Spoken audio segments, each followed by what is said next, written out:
Okay, mga kapatid, ano mga ginawa natin dito? Replace radiator po. Replace radiator, Tapos replace belt. lahat ng belts, Opo. nilatag to. Kita-kita po. Ano pa? Tapos yung replace. Replace. Replace. Replace ng rotor, Opo po. Tsaka ng brake pads. Opo. Oo. Ngayon, bakit kayo nagpalit ng, bakit kayo nagpapalit ng radiator? Wala nga ako sir. Kalawang na eh. Kalawang. Yung babawas ng tubig. Nagbabawas ng tubig kaya nagpalit ng radiator. Dinala nyo sa amin para palitan. Tama yan, ano? Okay. Dito pa lang, kitang-kita na eh, oh. Pero bumubula, oh. So, bago na yung radiator nyo, dapat ito wala nang bulayan. Oo, lagyan mo ngayon, dagdagan mo ng ano. So, ibig sabihin, mga kapatid, may problema ang makina nito. Na-overhaul ba dati ito? Kailan to na-overhaul, sir?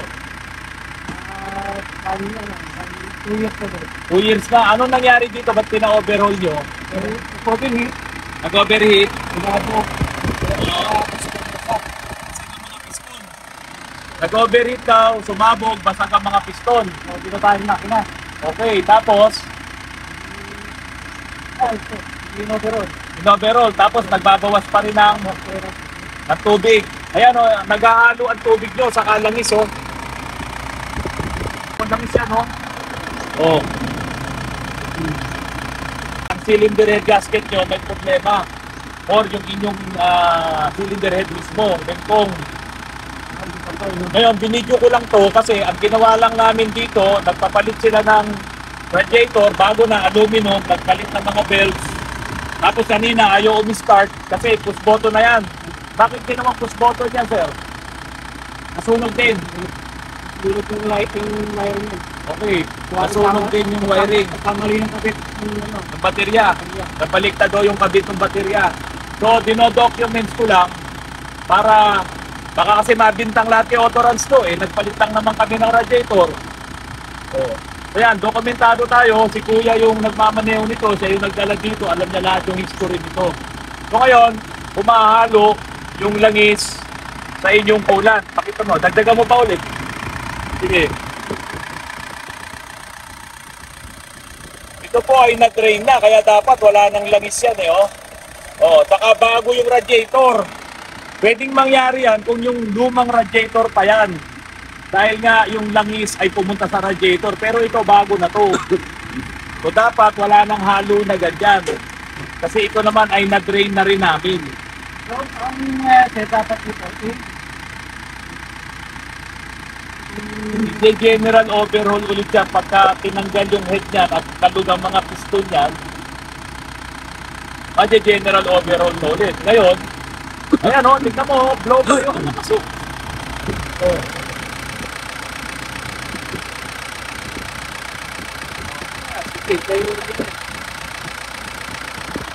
Sige, wag mo nang takpan. Pakita mo yung usok na yan. Ang tindi ng blow ba yun? Okay. So yan lang, documentation lang to. Ayan o, mahalo yung langis o. Oh. Langis po yan. So ito, tira makina nito. para mapanood niya, sir. Para mapanood niya.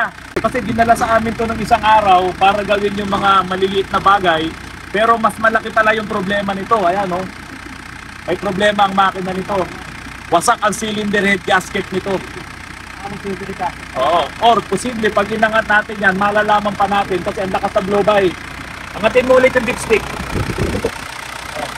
Yan o. Yan puso o. Pero lakas. Okay, balik-balik. Papantayan mo na lang kasi pag ano yan, pasabog ulit yan. So, pag dumiyaya ko ng kapugado ng Batangas, Nakaw, mukhang hindi pwede magbatangas to. Tigas ka agad o. Tigas ka agad o. Oh, sandali pa lang yan. Katatakip pa lang. Wala pa 1 minuto. Oh. Wala pang 1 minuto yan. Ibig sabihin, may pressure na. Pag tinanggal mo nga yan, bubulwak yan eh. So, hindi yan pwedeng igaya na malayo. kanina, pag-13, hindi na. Oh, di ba? Hindi yan pwedeng igaya na malayo ah. magkakaroon ka ng problema, mag-overheat ka. Kasi ang lakas ng pressure, oh. Tigas na, oh.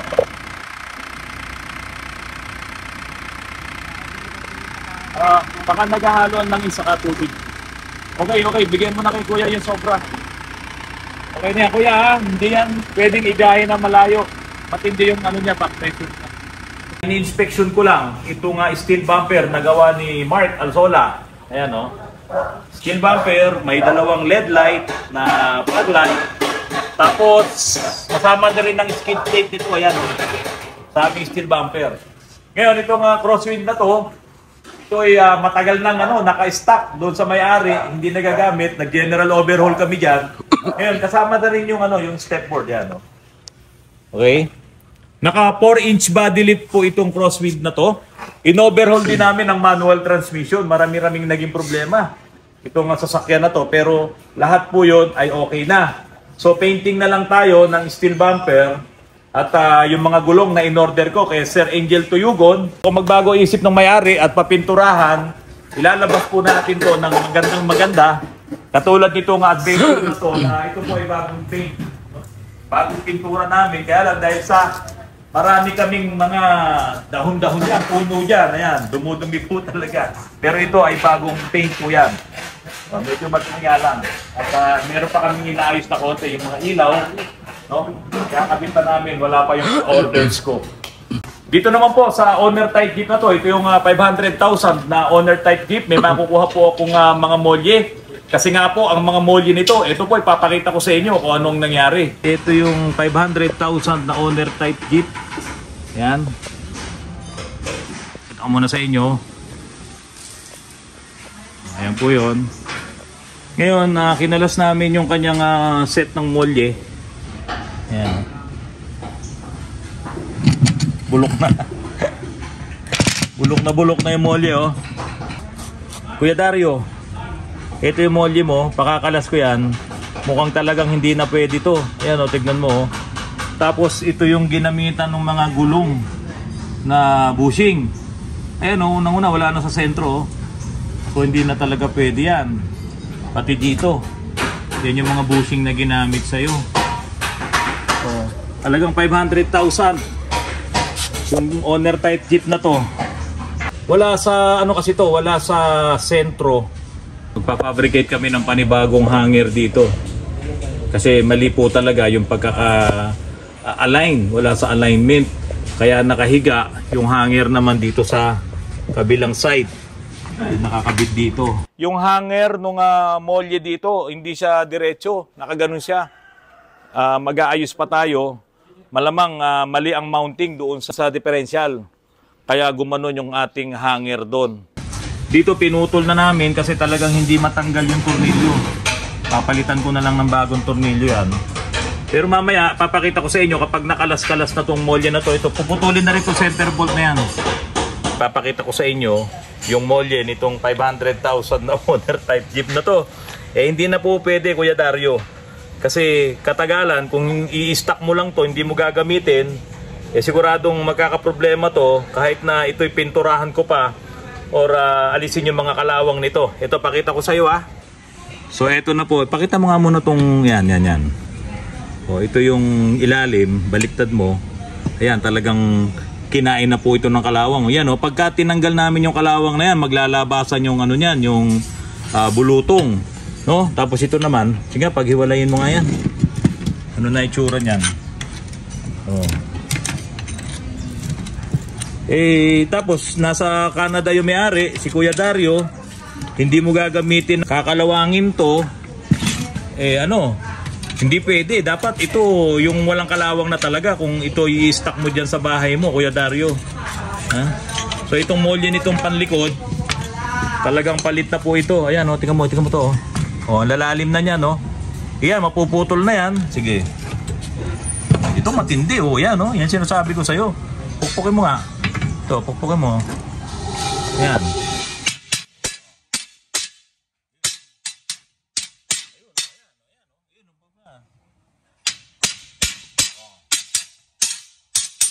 O yan, hindi na po pwede yan. Ha? Tapos, yung sumunod yan. Ito rin, oh. Sige.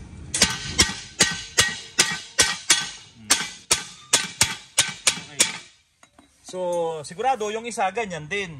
Dahil talagang kinagat na ng kalawang. Ayan, kitang-kita naman, oh. Ngayon, ang sa akin lang, ginasusan mo to ng kalahating milyon, palitan na rin natin tong molye na to. Ikaw, Pyong, ano sa tingin mo? Opo, Tatagal pa ba yan? Hindi na po. Hindi na. Oh, pati itong mga ginamit na bushing, oh. Oh, hindi pa talaga na, meron gumagawa talaga ng bushing na gulong ng ng truck, pero hindi ganyan. Di ba? Parang ito sa probinsya galing eh. O sige. Yung isa ganun din, tignan mo. Tapos magpapahanap tayo ng ganyang molye. Opo. Pinoy yan, Pinoy. Sabihin mo dun sa opisina, ha. Opo. Okay mga kapatid, ginabi na tong dating ng molye natin. Ito na yung mga bagong molye, oh. Para kay Kuya Dario, Tiger, Lip Spring. Ito ay pang owner type jeep talaga. May nabibili naman. Nakakapagtaka lang, bakit ang mahal-mahal ng pagkakabili ng owner, 500,000, hindi man lang pinalitan yung molye. Naku po. Napakadelikado kasi. Tignan nyo naman, bulok na bulok, oh. Oh. Talagang ito, mapuputol na to, eh. Oh, ang tindi ng, ng tama ng kalawang niyan, oh. Ngayon, ang may-ari nito, nasa Canada. Siyempre, i-stock niya. Itong owner na to, dyan sa bahay nila. Hindi pwedeng ganyang kabulok yung molye. Kaya ito, bumili na tayo, 2 set na to, mga kapatid. Ibig sabihin ng 2 set, isang set dito, left and right, isang set din sa harap, left and right. Ngayon, ito na rin ang gagamitin kong pangharap. Kasi yung nandoon, masyadong mahaba, mali talaga, kaya tuloy sumobra. Like, kapakita ko sa inyo, oh. Ito dito. Mahaba kasi to. Kaya ang nangyari, tignan nyo naman ang ginawa, oh. Oh, tinanggal ko na yung bumper. Tapos talagang hindi maisentro talaga. Tingnan nyo, tingnan mo dito. Oh, ako hindi ako gumagawa ng ganyan. Kung yan ay nawala sa alignment, maglalagay ako ng spacer dito. Madali namang magtorno ng spacer. Pwedeng engineering plastic, pwedeng tanso, pwedeng bakal, pwedeng washer. Para lang talagang magandang tignan. Ngayon ito, papalitan ko na rin yan. Okay. Baka naman sabihin nyo, 500,000 ako ng 500,000 sa owner na to. Tanungin nga ulit natin ng isang beses ba?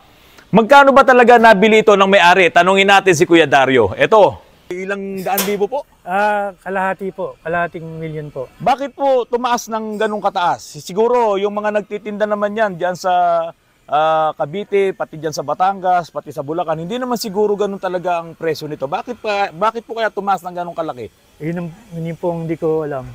Wala ho akong idea kasi po, nanonood lang po ako ng YouTube sa mga information na nakukuha ko po sa mga ganyan. So, para ho ba sa inyo, sa tingin nyo, okay na yon yung kalahating milyon? Hindi po eh. Marami ho nagsasabi na mahal. Okay, mga kapatid, tuloy-tuloy tayo. Dominant mount na yung electronic power steering. Ayan. Okay. Dito sa ating Volkswagen.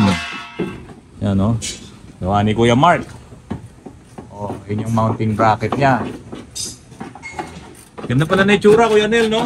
Oo. Ang ganda na itsura. Yan yung susi, nandun sa table ko. Nandun yung susi sa table ko. Yan, balik naman ako dito sa tukayo ko na Playboy. Ayan. Oh, bakit hindi natin ginagamitan ng strip sole? Kasi sir, na-strip na po siya dati. Na-strip na. May primer na siya ng anti-corrosion yung anti-corrosion, yung kulay green, no? Opo. Ansal yun, no? Opo. Okay. Ngayon, pag nilagyan mo yan ng strip sole, madadami yung iba na maayos. Madadamay. Ito pa naman, ang kapal ng masilya, oh. Ito na body repair na dati, oh. Body repair na dati. So kaya ang ginawa mo, hindi na lang muna i-strip sole. Okay. Pero kung talagang bulok, kailangan tanggalin mo lahat, ha. Tanggalin talaga sir. O sinusunog mo ng ng acetylene para mas mabilis kasi yung strip sole matagal sa ganitong kakapal na masilya. Nako, walang mangyayari sa strip sole mo rito. Okay. Talagang ito susunugin talaga, no? Sunugin sir. Yan. Sige. Yun, ganda, oh. Yung susi, yan. Yan, hindi yan. Susi ng BMW yan. Nando sa tabi ng adapter. Ayan, yan yung susi. Bigyan mo kay Mark.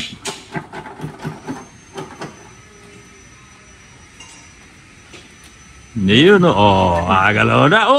May ano yan, may clock spring yan. Sa bagay, di ko na rin magagamit clock spring yan.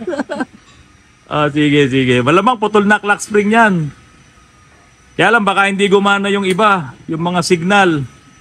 Di bale, di bale. Papalitan na lang clock spring yan.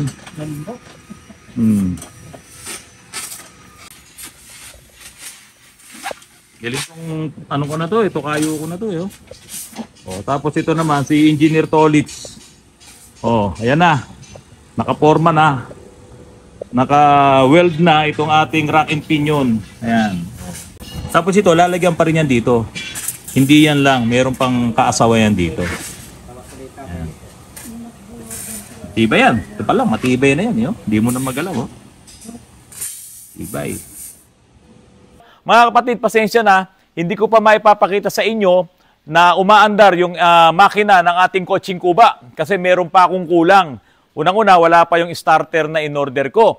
At pangalawa, meron pa akong additional doon sa engine, doon sa kit na hindi ko pa nailalagay doon mismo sa ibabaw ng ating cylinder. At sa susunod na vlog ko po siguro, baka bukas, ay makikita nyo na umaandar yung makina ni Coaching Kuba. Tandaan nyo po mga kapatid, ang makina ni Coaching Kuba ng Volkswagen Beetle ay makina rin ng isang magandang sports car nung araw, yung Karmann Ghia.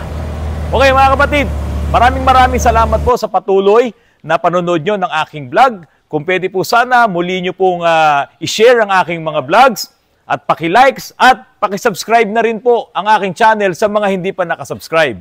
Mga kapatid, magandang gabi at maraming salamat po sa inyong lahat.